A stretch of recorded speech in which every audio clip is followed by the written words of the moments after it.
Sa Davao City, 819 DXUM. Atong oras alas 12:30.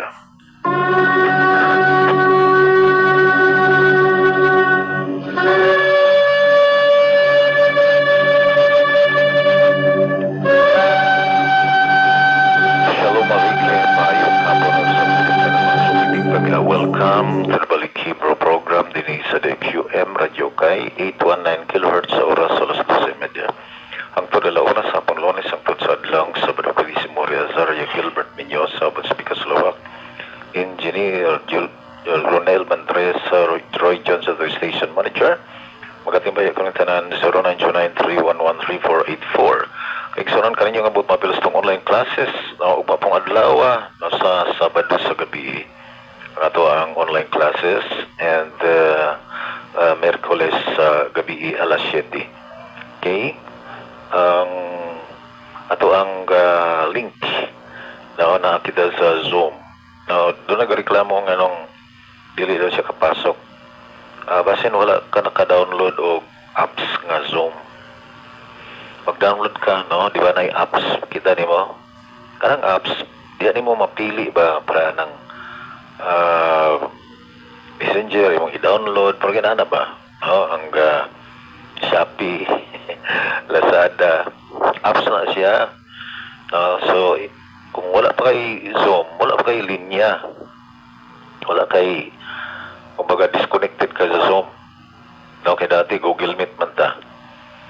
No, so, ang mga tao nga gamit sa atong link sa Google Meet, puros po na sila na ay app sa Google Meet. So, kung ikaw wala kay app sa Zoom, no, bisag na kay link, dili ka pasok. No? So, mag-download mo og Zoom para nga makapasok mo. Okay? Daghang salamat. Inyo ram ng pinduton ng apps niya, isulat ninyo Zoom. Yan dayon install. Ano siya? No? Ma-install ka og Zoom. Dali ra kayo. Kung baga, kapin ra minuto. Okay. Now, ang umaabot na ito ng mga activities mo ang Rosh Hashanah. Una nga karong Domingo sa gabi, musugod na sa Biraka. No? Or Lunes sa buntag, no? Okay, pero kung magbiraka ka og alas 8, alas 9, sugod na ka sa Domingo sa gabi nga i-add ni mo ang Psalms 27. O sa September 22, mao nga to ang Rosh Hashanah celebration. Ang problema pa ko no kay ang ato ang lugar diri sa atong center sa Dumoy. But lang kung maka-accommodate na sige lang kay na tayo problema sa ato ang sound system sa Toril Gym. Tungod kay ang Toril Gym metallic kaayo, maglanog-lanog, no, dili siya acoustic. Murang problema kayong sound dito, dapat kada kanto na ay speaker nga imuhang gibutang kay di gyud pasabot, no, galanog-lanog. Wala problema sa mag-concert diha, no, kay iba sabtan lanog kaayo. So diri sa Tasto Center, pasensya na kung ang maulahi medyo magtakilid na. No, tungod sa atong lugar nga limitado. Okay, anyway, salamat sa inyo ang pag-join. And then 4 days before, Pizza 19, no, sa buntag sa iyo alas 5, tagayon nato ang Silikot Biraka. Tungod kay ang Rosh Hashanah taliabot, which is the Day of Judgment. Doon ang utaan na asa man na mabasa nga Judgment Day na siya. Salmo 81, versikulo 4 nga to sa 5. No? dunay diferensya ang imuhang translation. Okay, kanang Hebrew, misfat na siya. Who misfat Elohi Jacob. It is the judgment day of the Elohim of Jacob. Okay, so Psalms 81. And what is the precedence nga nahimo na siyang judgment day? Ang tanan magong mga appointed days, ito na siya'y naguna. Ano? For example, Yom Kippurim. Ang Yom Kippurim, mawang kapanahonan sa kapasayloan sa sala sa mga Israelita o sila mag-fasting.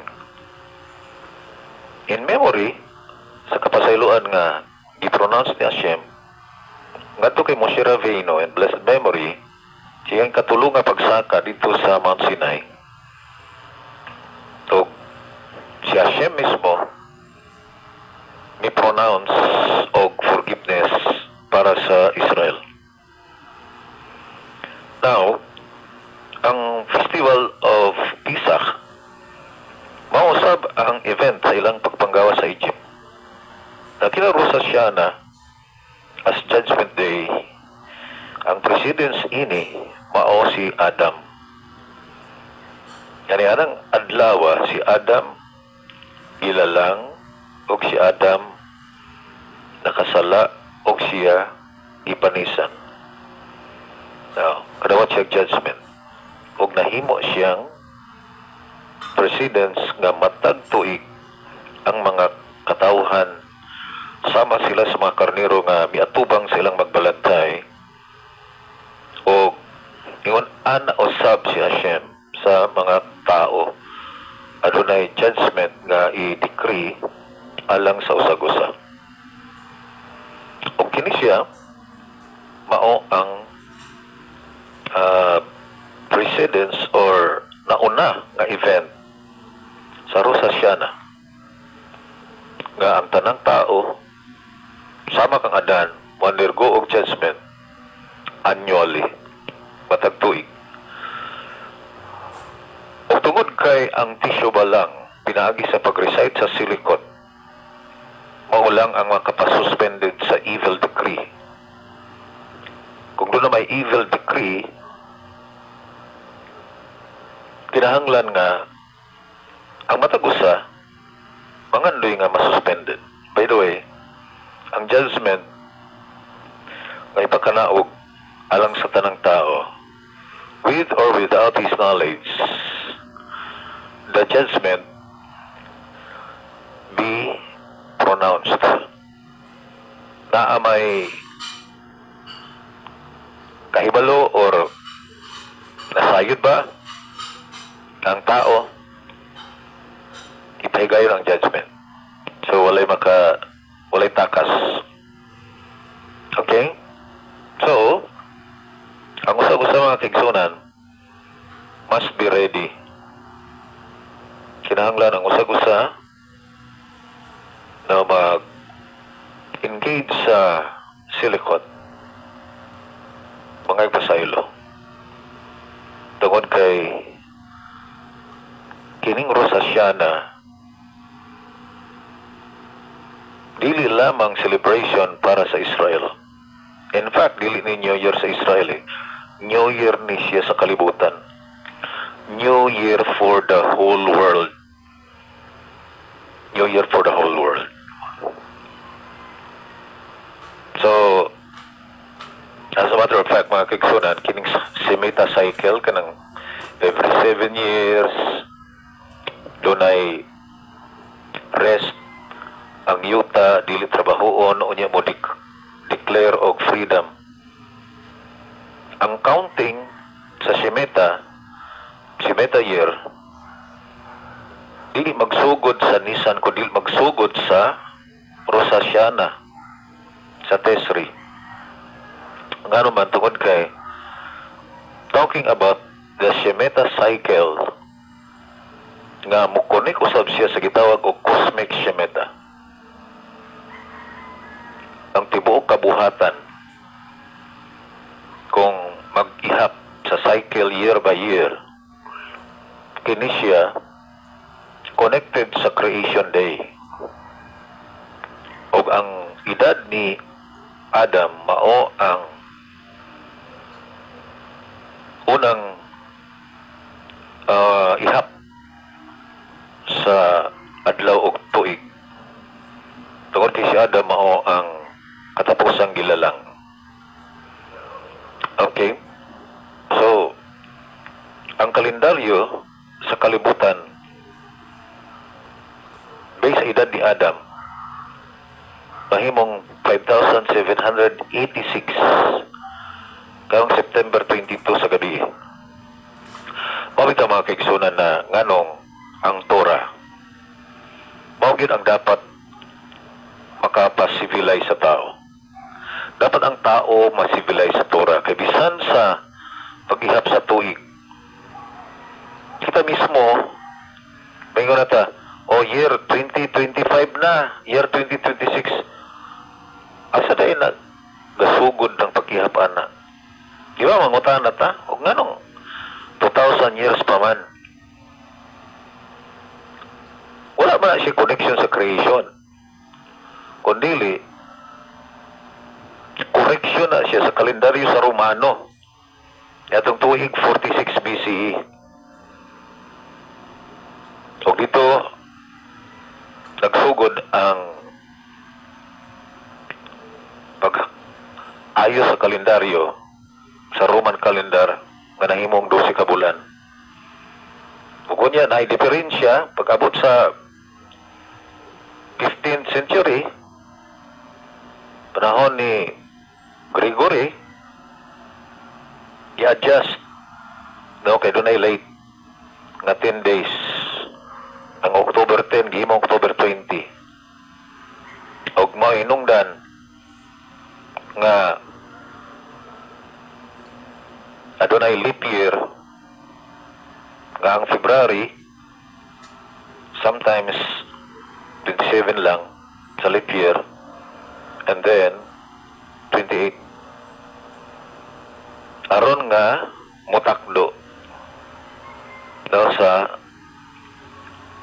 solar ang pag report daw sa adlaw. Karon mga kaigsunan, o rotate. Karon mga kaigsunan, ang 2025 dili siya connected sa creation. Nganong minungdanon man nga mag-connect siya sa creation? Tungod kay naghihatag tuig og season, di ba? Doon sa role sa kalendaryo. Ang role sa kalendaryo, makita nimo sa reklamo sa mga priest sa Roma.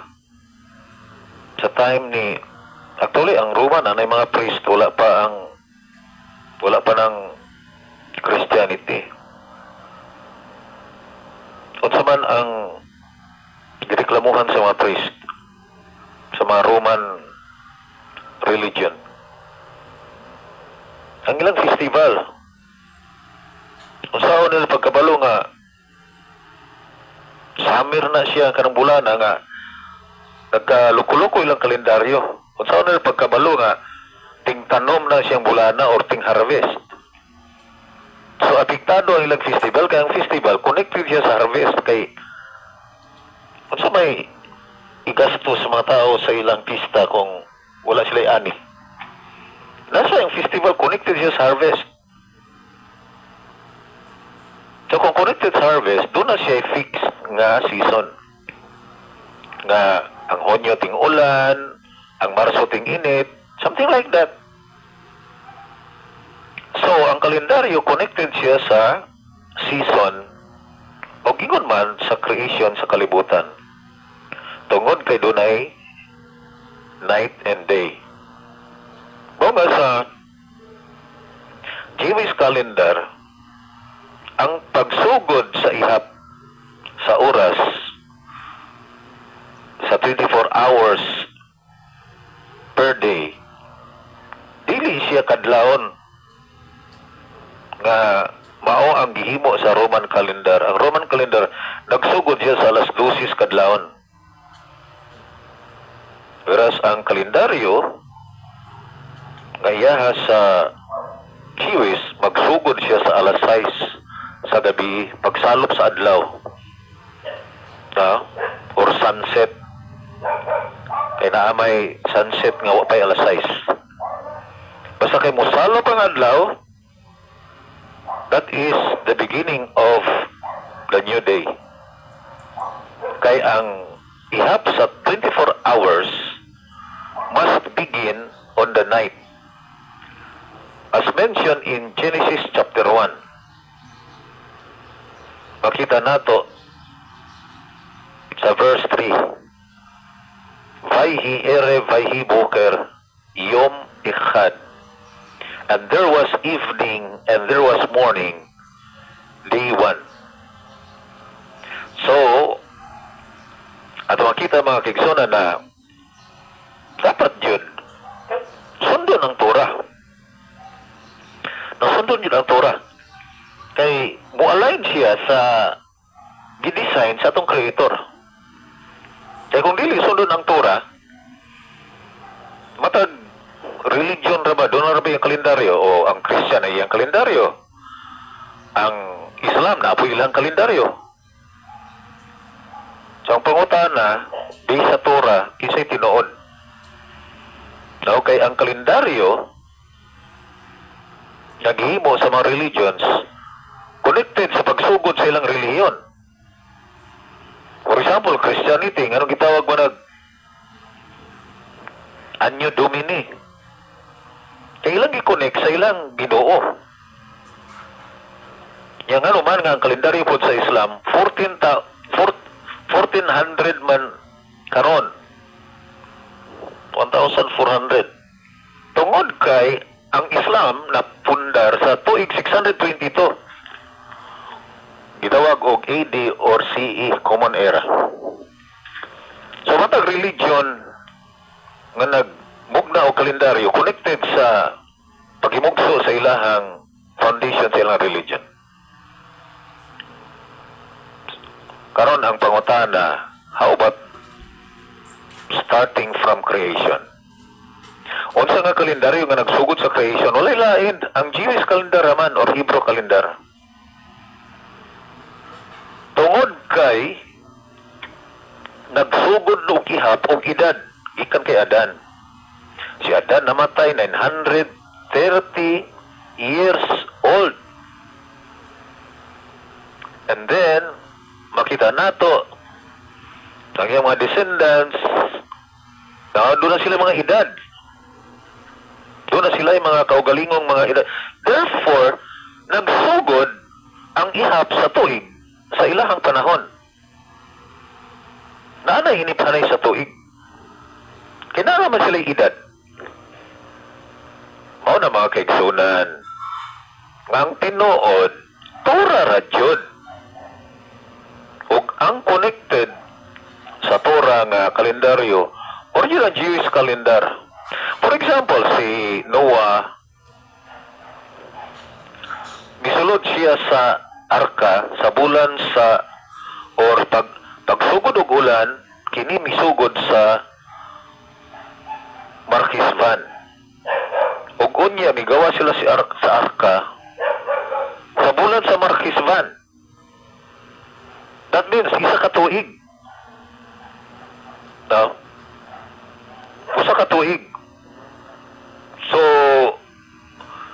ang paghihap sa tuig kini importante kay ma-determine ang edad sa tao o ang pag-connect sa mga events nga nagikatabo yan ang bulana, yan ang adlaw sa mga nangaging tuig. Kay doon na siya ay koneksyon.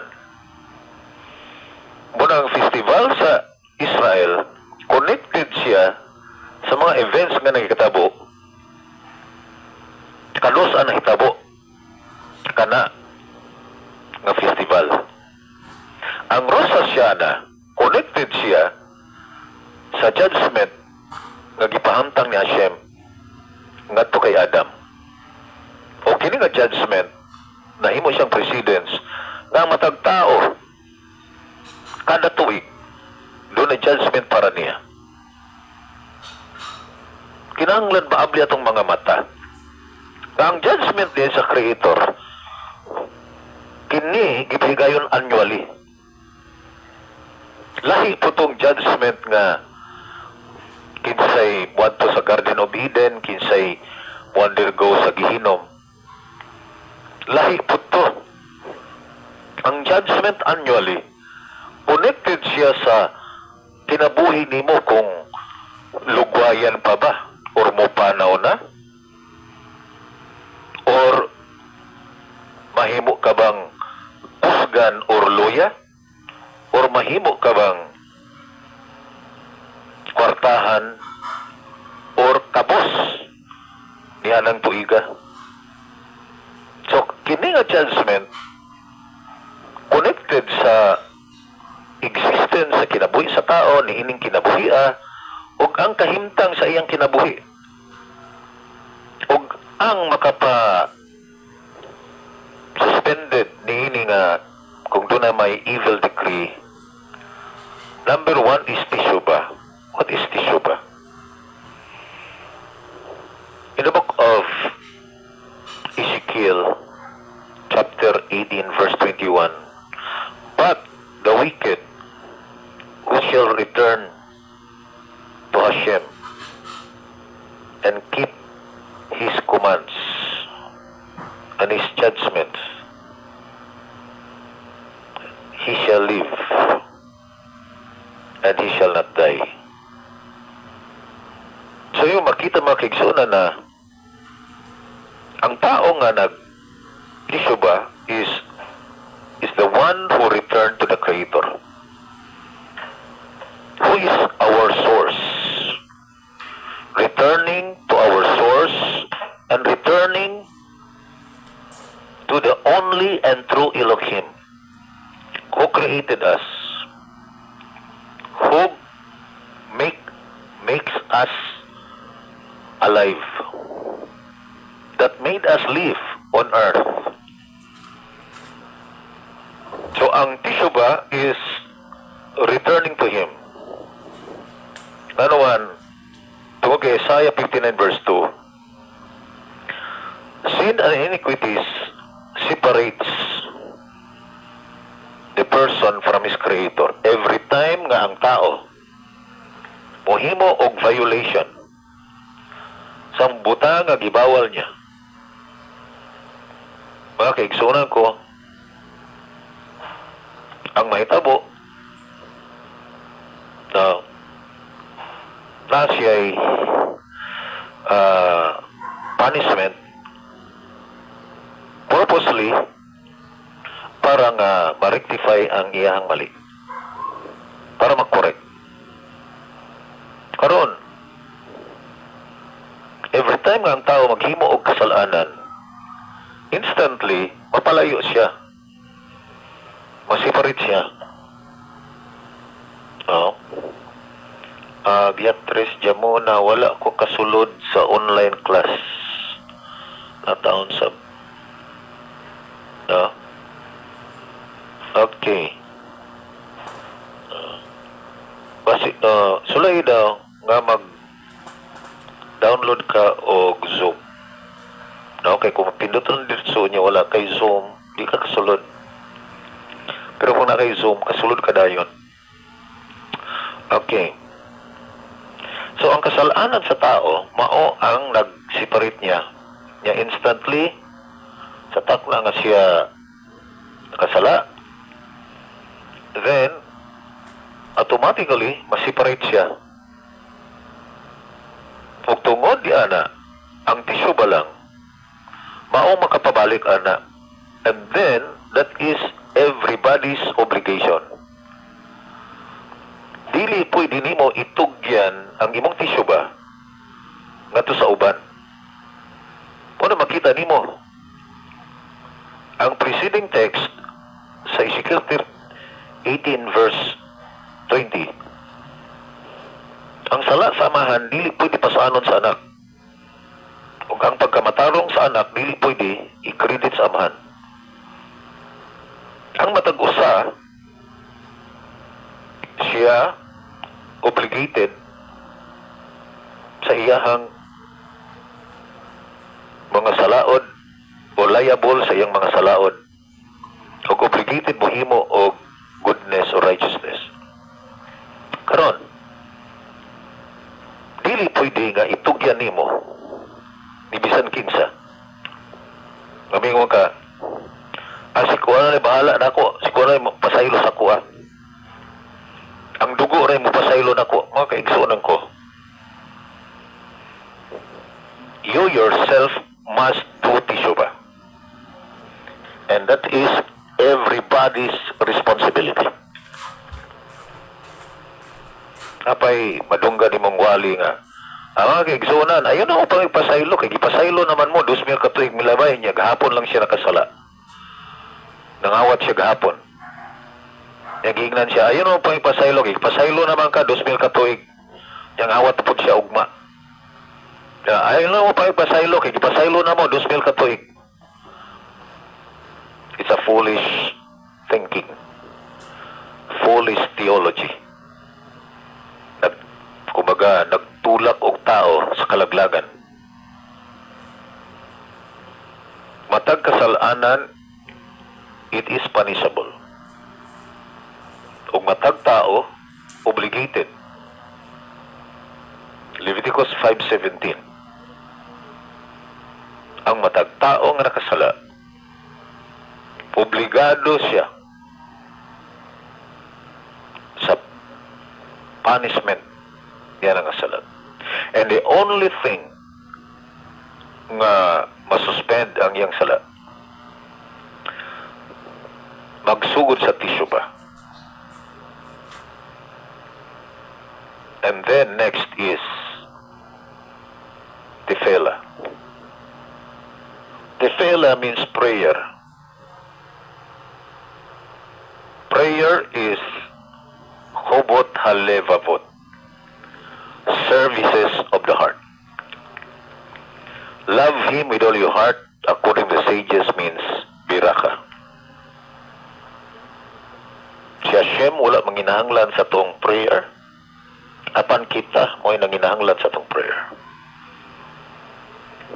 That's why during prayer, diha usab nato i-recite ang ato ang tisuba. Third, Torah. He must keep my commands. Kinahanglan nga mulikay ta sa bawal. Kumbaga, gusto kang pasayloon, hunong nagpangawat. Gusto ka pasayloon, hunong mag-immoral. Gusto ka pasayloon, hunong mag-idolatry. Gusto ka pasayloon, hunong sa pag-murder. Next, mutuman ka, muhimo ka, muhunong ka sa mga bawal nga mga sala nga imong gihimo, unya mutuman ka sa sugo niya nga angay ni muhimon. And then number 4, chidaka. Ikaw magsyo og kindness sa uban, manggihatagon kay kini mao ang makapabreak sa imong kasalanan. Kanyo mo nga mupot mapil sa online classes matag Sabado sa gabi alas 7 og sa Miyerkules sa gabi sa alas 7. Sa ngalan sa atong partners Kasalog Engineer Junel Mantresa, Roy Johnson, atong station manager, kini si Maria Zaria Gilbert ninyo sa maging financial na malayhin. Libro. והיא שעמדה לאבותינו, והיא שעמדה לאבותינו ולנו.